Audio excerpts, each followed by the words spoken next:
1 কোটি বছর তোমায় দেখি না। তুমি যদি চাইতে, আরবের সেই উত্তপ্ত মরুভূমি আমায় বাধা দিয়ে রাখতে পারতো না। আমায় বাধা দিয়ে রাখতে পারতো না আরবের সেই আরব সাগর। আমায় বাধা দিয়ে রাখতে পারতো না আরবের অপর প্রান্তে থাকা রেড সি বা লোহিত সাগর। আমাকে বাধা দিয়ে রাখতে পারতো না উত্তপ্ত মরুভূমির রাসেল ভাইপার।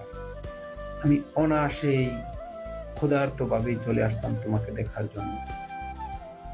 1 কোটি বছর হয়ে গেল তোমায় আমি দেখতে পারি না।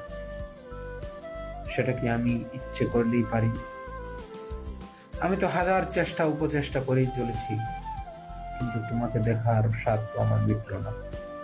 তুমি যদি চাইতে, আজকের ভিতর আমি আরবের উত্তপ্ত মরুভূমি পাড়ি দিয়ে, বরফ গলা পাহাড় পাড়ি দিয়ে অনায়াসেই তোমাকে আমি দেখতে আসতে পারতাম। আমার চোখের তৃষ্ণা মেটাতে পারতাম